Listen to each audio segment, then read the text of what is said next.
नमस्कार, मैं हूं कवलजीत सिंह और आप देख रहे हैं के न्यूज। बुलेटिन की शुरुआत करने से पहले नजर सुर्खियों पर। हेडलाइंस के प्रायोजक हैं रतन सिंह सराफ एंड सन्स, जहां 1928 से कायम है संपूर्ण गुणवत्ता। और रिफ्रेश, एक ऐसा एहसास जो कर दे आपको रिफ्रेश। एसएसपी वॉलंटियरों ने किया धरना प्रदर्शन, कहा मांगे नहीं मानी तो होगा उग्र आंदोलन, सरकार होगी जिम्मेवार। आम आदमी पार्टी ने भी राज्य सरकार को लिया आड़े हाथ, कहा किन्नौर त्रासदी से निपटने में असफल रही है सरकार।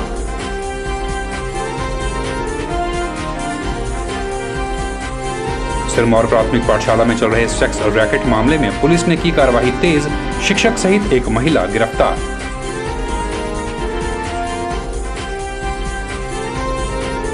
और एबीवीपी ने मनाया 64वां स्थापना दिवस, कार्यकर्ताओं ने लिया बढ़ चढ़कर भाग। बुलेटिन की शुरुआत करते हैं एसएसबी वॉलंटियर्स के साथ। ये वॉलंटियर्स एक लंबे समय से अपनी मांगों को लगातार सरकार तक पहुंचाते आ रहे हैं। संघ द्वारा कई मर्तबा सरकार के खिलाफ प्रदर्शन भी किए जाते रहे, लेकिन अभी तक इनकी मांगों की ओर कोई भी तवज्जो नहीं मिल पाई है। संघ ने ऐलान किया है कि यदि सरकार उनकी मांगों पर गौर नहीं करती है तो वो आने वाले समय में अपने आंदोलन को और उग्र कर देंगे और इसके जिम्मेवार सिर्फ और सिर्फ सरकार होगी।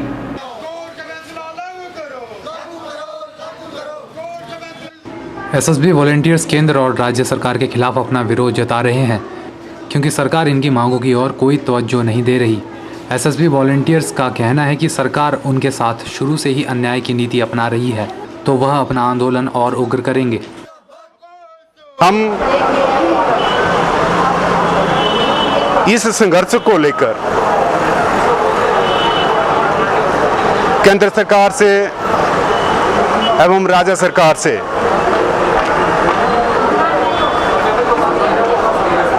हमारे को बहुत ही इनके लगातार आश्वासन पे आश्वासन देते आ रहे हैं। कभी मामला उठा करके राज्य सरकार की तरफ डाला जा रहा है, कभी राज्य सरकार मामले को उठा करके केंद्र को डाल रही है कि सरकार हमारी मांगों को जल्दी पूरा नहीं करती है तो हमारा ये संघर्ष जारी रहेगा और उग्र प्रदर्शन के लिए भी हमारा गोइला पीछे नहीं हटेगा। भारद्वाज ने सरकार को चेतावनी भरे लहजे में कहा कि अगर सरकार उनकी मांगों को नहीं मानती तो उसके परिणाम सरकार को आने वाले समय में भुगतने होंगे। भारद्वाज ने कोर्ट का रास्ता अख्तियार करने की बात भी कही है, जिसके लिए उन्होंने 14 जुलाई का दिन निर्धारित किया है। हमने जो है 15 जुलाई तक शिमला उच्च न्यायालय में दोबारा अपनी लिस्टें सबमिट करनी है।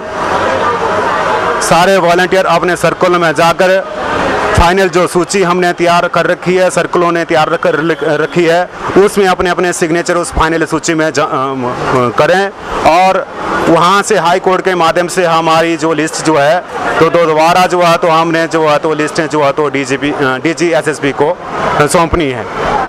गौर रहे कि एसएसबी वॉलंटियर्स एक लंबे अरसे से अपनी मांगों को मनवाने के लिए प्रदर्शन का रास्ता अख्तियार करते आए हैं, लेकिन सरकार ने इनकी मांगों की ओर अभी तक कोई तवज्जो नहीं दी।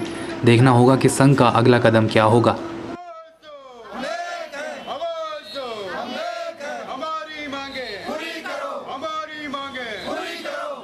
उत्तराखंड और किन्नौर में जो कुछ भी हुआ सबने देखा और इस घटना पर पूरा देश एकजुटता भी दिखा रहा है। वहीं अगर दूसरी ओर किन्नौर की बात करें तो किन्नौर में हुई तबाही से निपटने के लिए राज्य सरकार पूरी तरह से विफल रही है। प्रदेश सरकार पर यह आरोप लगाए हैं आम आदमी पार्टी के कार्यकर्ता देशराज शर्मा ने। इस संबंध में आम आदमी पार्टी की ओर से जिला प्रशासन को एक ज्ञापन भी सौंपा गया है। आम आदमी पार्टी के कार्यकर्ताओं ने एसडीएम के माध्यम से प्रदेश सरकार तक ज्ञापन भेजा है, जिसमें साफ तौर पर राज्य सरकार को घेरने का कार्य किया गया है। वहीं के न्यूज के साथ बात करते हुए आम आदमी पार्टी के कार्यकर्ता देशराज ने कहा कि राज्य सरकार किन्नौर में हुई तबाही से निपटने में पूरी तरह से विफल रही है। उन्होंने कहा कि सरकार किन्नौर पीड़ितों को 2 से 5,000 रुपए देकर अपना पल्ला झाड़ रही है। 15 और 17 जून के दौरान जिस तरह से बड़े पैमाने पर प्राकृतिक आपदा वहाँ किन्नौर में, मंडी जिला में, सिरमौर, शिमला, कुल्लू, चंबा से लेकर के और प्रदेश के दूसरे हिस्सों में जिस तरह से बड़े पैमाने पर तबाही हुई है, उस सब में उत्तराखंड की त्रासदी में जिस तरह से भारी जान माल का नुकसान हुआ है, ठीक उसी तरह से किन्नौर जिला तबाही के कगार पर खड़ा है। किन्नौर जिला में हजारों घर ढह गए हैं, सेब के बागीचे, बादाम की फसल, मटर की फसल पूरी तरह से तबाह हो गई है। लोग तंबुओं में, जंगल में रहने को मजबूर हैं और सरकार की तरफ से अभी तक कुछ लोगों को 2000 रुपये और 5000 रुपये दे करके पल्ला झाड़ लिया गया है और रहने के लिए तरपाल भर मुहैया कराई गई है। और ऐसी स्थिति में हम लोग प्रधानमंत्री जी से मांग करते हैं कि इन तमाम जिलों में जिस तरह से ये भारी आपदा आई है, उसके पुनर्वास के लिए उनको फौरी राहत के तौर के ऊपर जल्दी से जल्दी राहत मुहैया करवाई जाए। हिमाचल प्रदेश सरकार पूरी तरह से इस आपदा से निपटने में फेल साबित हुई है। हिमाचल का आपदा प्रबंधन नदारद रहा है, वो कहीं नजर नहीं आया है। देशराज ने बताया कि राज्य सरकार द्वारा किन्नौर पीड़ितों को ना तो खाद्य सामग्री मुहैया करवाई जा रही है और ना ही राज्य सरकार उन्हें अन्य सुविधा देने में सफल रही है। वहीं उन्होंने किन्नौर पीड़ितों को पूरी सहायता मुहैया करवाने की भी मांग की है। के न्यूज के लिए कैमरामैन लोकेश के साथ ब्यूरो रिपोर्ट। के न्यूज में फिलहाल वक्त तो चला है छोटे से ब्रेक का, बने रहिए हमारे साथ और देखते रहिए के न्यूज।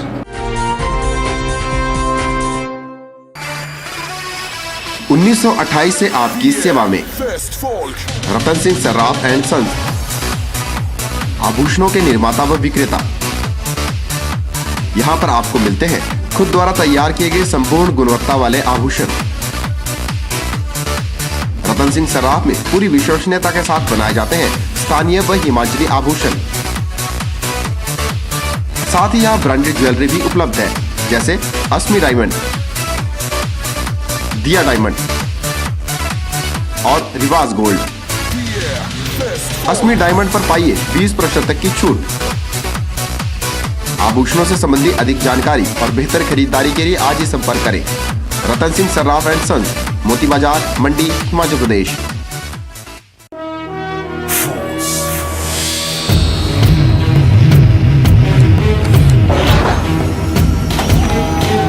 रामहरि फोर्स मोटर्स आपके लिए लेकर आए हैं पैसेंजर और कैरियर व्हीकल्स। पैसेंजर व्हीकल्स में यहां आपको मिलेंगे Trax Gama, Trax Cruiser, Traveller luxury, Traveller ambulance और 38 seater Traveller school bus. Goods carrier vehicles में यहां उपलब्ध हैं Trump 40, Trax cargo king, Traveller Shaktiman और ट्रैवलर डिलीवरी वैन। यहाँ व्हीकल मेंटेनेंस की सुविधा भी उपलब्ध है। साथ ही आप कंपनी द्वारा निर्मित विश्वसनीय स्पेयर पार्ट्स की खरीद भी कर सकते हैं। अधिक जानकारी के लिए संपर्क करें Ramhari Force, authorized dealers in Force Motor Limited, Gutkar, Mandi. The new force for a new India. खिलाड़ियों के हित के बारे में ना तो बीजेपी सरकार ने सोचा और ना ही अब तक कांग्रेस सरकार इस ओर कोई ध्यान दे रही है। दोनों ही सरकारें खिलाड़ियों के हितों को दरकिनार करती आई हैं। यह बात कही है हिमाचल प्रदेश फुटबॉल संघ रेफरी बोर्ड के अध्यक्ष नरेंद्र सैनी ने। नरेंद्र सैनी ने के न्यूज के साथ एक विशेष वार्ता के दौरान ये बात कही। के न्यूज से एक खास मुलाकात के दौरान हिमाचल प्रदेश फुटबॉल संघ रेफरी बोर्ड के अध्यक्ष नरेंद्र सैनी ने कहा कि चाहे बीजेपी हो या फिर कांग्रेस, दोनों ही सरकारों ने अब तक खिलाड़ियों के हितों में कोई भी फैसला नहीं लिया है। सैनी ने पूर्व में रही भाजपा सरकार को भी झूठ का पुलिंदा करार दिया। उन्होंने कहा कि 2002 में भाजपा के अनुसार स्पोर्ट्स कोटे से पद भरे गए हैं, जबकि आरटीआई की रिपोर्ट बताती है कि स्पोर्ट्स कोटे के 25 पद अभी भी रिक्त पड़े हैं। तो टीजीटी का एक टेस्ट हुआ था, 224 पोस्टें थी वो, तो 224 पोस्टों में से 7 बनती थी स्पोर्ट्स कोटे की। तो इनकी जो नियुक्तियां हुई स्पोर्ट्स को छोड़कर वो हुई 2012 मार्च में। और मैंने आरटीआई के माध्यम से जानकारी ली कि स्पोर्ट्स की जो है वो पोस्टें नहीं भरी गई। तो उन्होंने बताया डिपार्टमेंट ने कि ये जो है हमने पहले भर दी है। अब प्रश्न पैदा होता है कि 224 की जो लिस्ट है वहाँ स्पोर्ट्स कोटे की कोई भी पोस्ट नहीं है। इसका मतलब है झूठ बोल रहे हैं, जानकारी झूठी है। नंबर 2 के 2009 में टीजीटी आर्ट्स के लिए टेस्ट हुआ था, लिखित परीक्षा हुई थी, 25 बनती थी इसकी खेल कोटे की। अब तो हमने डिमांड की वो क्यों नहीं भरी गई, तो गोल मोड़ रिप्लाई देते रहे। जब RTI से मैंने जानकारी ली एलिमेंट्री वालों से, तो बोलते हैं कि 25 पोस्टें तो है, क्यों नहीं भरी, इसकी हम आपको जानकारी नहीं दे सकते। इसका मतलब है झूठ बोल रहे हैं, स्पोर्ट्स के साथ धोखा कर रहे हैं यो। नरेंद्र सैनी ने बताया कि सरकार खिलाड़ियों के साथ खिलवाड़ कर रही है। उन्होंने कहा कि जब खिलाड़ी कोई मेडल जीत कर लाता है तो उस वक्त नेता लोग पीठ थपथपाने के लिए आगे आ जाते हैं, लेकिन इसके विपरीत तस्वीर कुछ और ही रहती है। वो मेहनत करते हैं, सबसे ज़्यादा मेहनत इन खिलाड़ियों की ही होती है मेडल लाने में या अपना जो प्रतियोगिता जीतने में, तो उनको ही 5% टैट में छूट मिलनी चाहिए। तो जो हमारा एजुकेशन डिपार्टमेंट है, डिप्टी सेक्रेटरी का मुझे रिप्लाई आया कि हम जो टैट के नियम है उसके अनुसार हम स्पोर्ट्स वालों को नहीं दे सकते, लेकिन मैंने टैट का ही नियम भारत सरकार से उसकी मैंने वो भेजी है CM साहब को भी लैंग्वेज, तो उसके मुताबिक दे सकते हैं अगर स्टेट चाहे। अगर ये चाहेंगे नहीं, ये खिलाड़ियों को, अगर वो अलग बात है, अगर ये मतलब खिलाड़ियों को कोई भी फायदा नहीं देना चाहते, लेकिन जब है तो क्यों उनको मतलब इग्नोर किया जा रहा है। और सबसे बड़ा इनजस्टिस अगर देखें तो हिमाचल में खिलाड़ियों के साथ ही हो रहा है। सैनी ने वर्तमान सरकार से अपील की है कि खिलाड़ियों के हितों से खिलवाड़ न किया जाए, नहीं तो एक दिन ऐसा भी आएगा कि राज्य में खेल देखने को भी नहीं मिलेगा, क्योंकि खिलाड़ियों को प्रदेश में उनका ही हक नहीं मिल पा रहा। ब्यूरो रिपोर्ट, के न्यूज़, मंडी। इन दिनों भारी बारिश के कारण जगह जगह भूस्खलन हो रहा है, जिसकी वजह से लोगों को खासी दिक्कतों का सामना करना पड़ रहा है। पुरानी मंडी में भी कुछ ऐसा ही नजारा देखने को मिला, जिसकी वजह से लोगों में खासा रोष व्याप्त है। वहीं लोगों ने इस नुकसान के लिए प्रशासन को जिम्मेवार ठहराया है। लोगों ने आरोप जड़ा है कि प्रशासन पिछले 3 सालों से उनकी अनदेखी कर रहा है। पुरानी मंडी की इंदिरा आवास कॉलोनी के लोगों में प्रशासन के प्रति खासा रोष देखने को मिल रहा है। लोगों का कहना है कि यह कॉलोनी कभी भी भारी बारिश के चलते ढह सकती है, क्योंकि पिछले 3 सालों से प्रशासन यहां के लोगों की अनदेखी कर रहा है। लोगों का कहना है कि यह लोग दोहरी मार झेल रहे हैं। एक तो इन्हें ब्यास नदी का खतरा है, वहीं इन्हें पहाड़ी से लगातार हो रहे भूस्खलन का भी डर बना रहता है। और ये इंदिरा आवास कॉलोनी में आज से 3 साल पहले से लगातार ऊपर से लैंडस्लाइड होता है, लेकिन इन लोगों के लिए हर वर्ष बरसात में जान का खतरा परमानेंट बना हुआ है, लेकिन प्रशासन सोया हुआ है। और अभी तक प्रशासन ने इस तरफ को बिल्कुल भी ध्यान नहीं दिया कि इन लोगों को किस प्रकार ये अपने बीवी बच्चों, बाल बच्चों के साथ रात को सो भी नहीं सकते हैं, क्योंकि ऊपर से लैंडस्लाइड का खतरा और नीचे से दरिया के पानी के बढ़ जाने का खतरा, ये बराबर इनको 3 वर्षों से बराबर इनको रात को सोने नहीं देता है।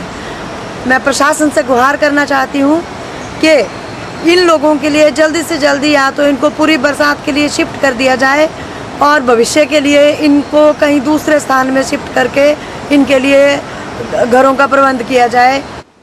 वहीं इंदिरा आवास कॉलोनी में अपना बसर कर रही हिमा देवी की माने तो वह पहले से ही बेघर है। वजह है बीते वर्ष हुई बरसात। हिमा देवी के अनुसार पिछली बरसात में इनका मकान मलबे में दब चुका है, लेकिन प्रशासन ने अभी तक इनकी कोई मदद नहीं की है।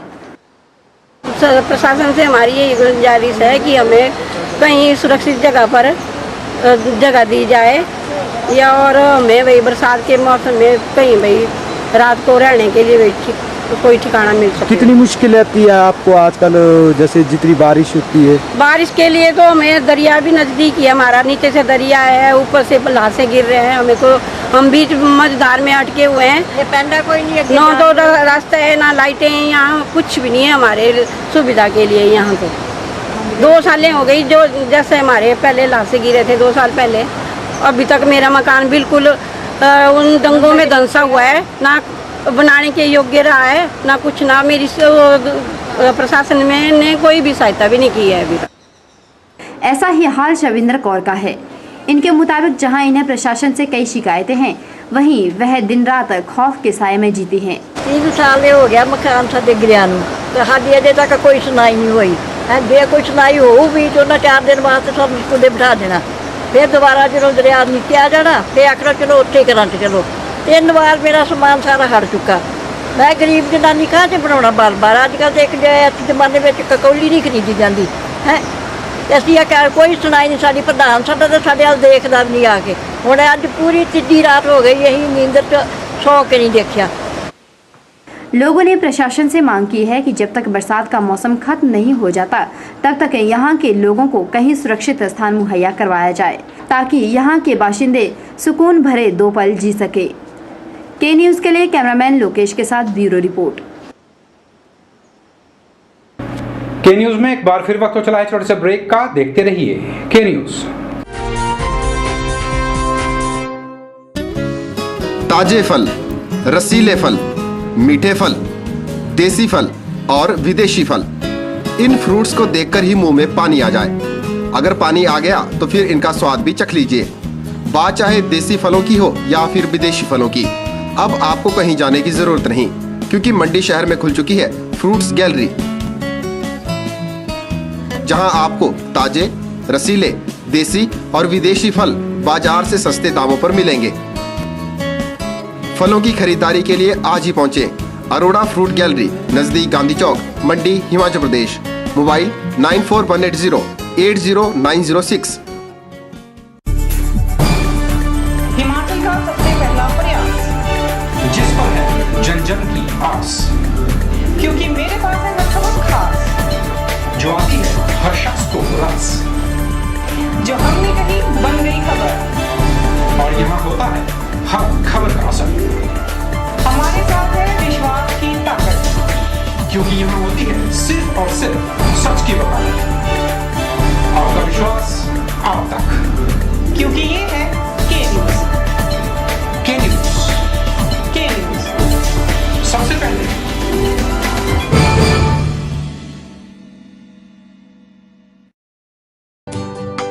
Vijay Group of Institute, leading college in Himachal Pradesh for quality education and other activities, affiliated to HP University Shimla and approved by HP Government and NCTE. First B.Ed college in Himachal Pradesh, accredited by NAC. Admission registration open for program B.Ed 200 seats, BBA 50 seats, BCA 60 seats and PGDCA 60 seats. Newly introduced JBT course with the intake of 50 seats. Affiliated with HP Board School of Education Dharamshala. Facilities: highly qualified and experienced faculty. Seminar, conference and multi-purpose hall. Language, science, physical science, ET and social science lab. Computer lab with the 24/7 internet facility. Separate hostel facility for boys and girls. For detail, contact Principal Vijay Group of Institute, NH21, opposite ESIC Medical College, near Chowk, District Mandi, Himachal Pradesh.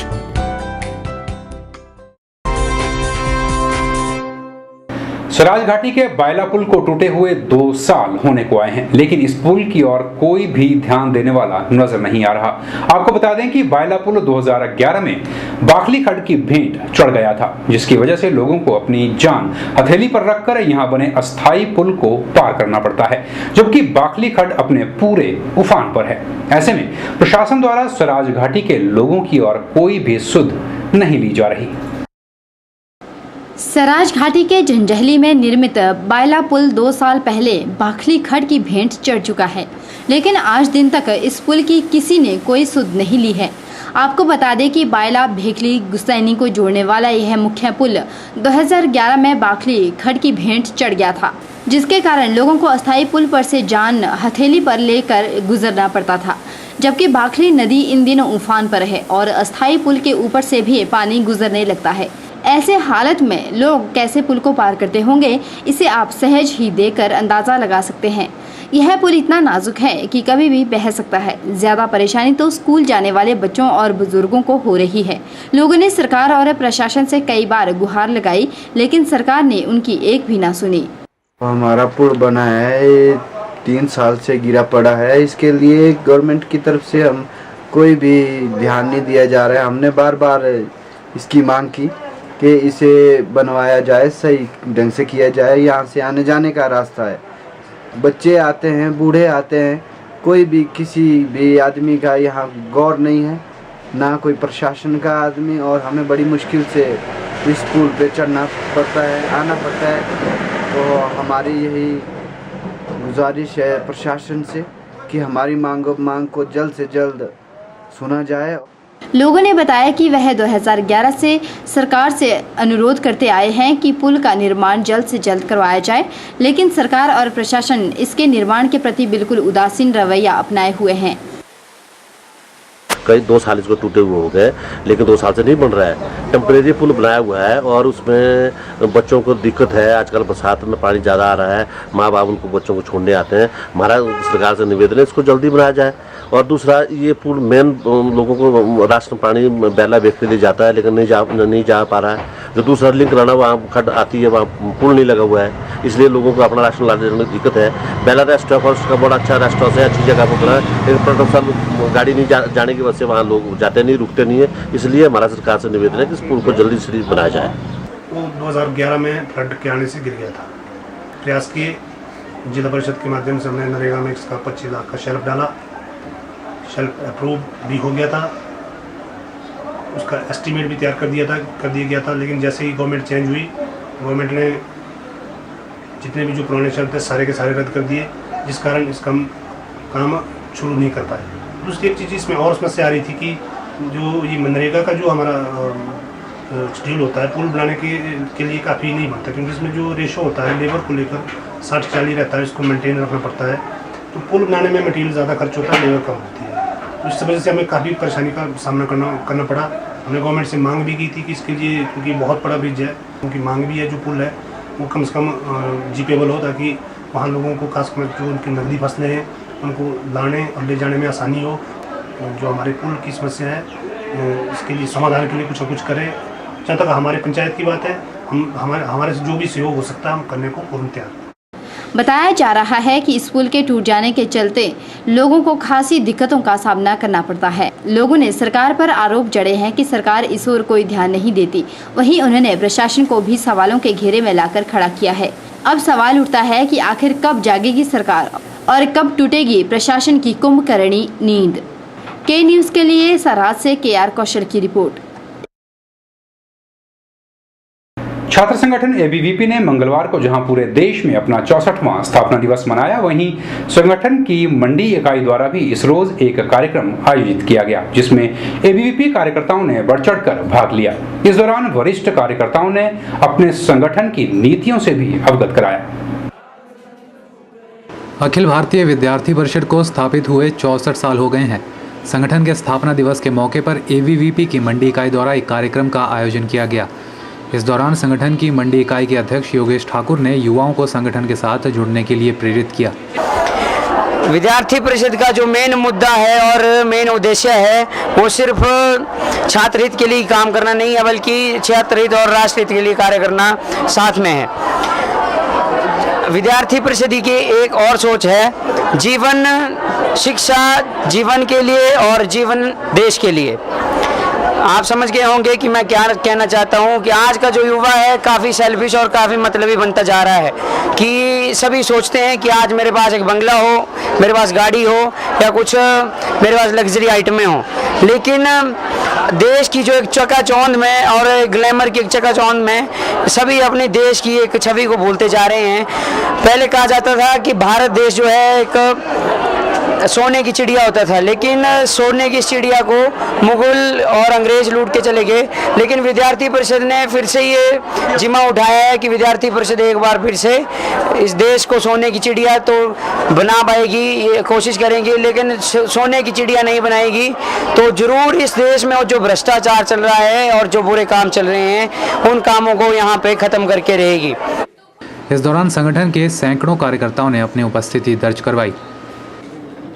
Bureau report के news.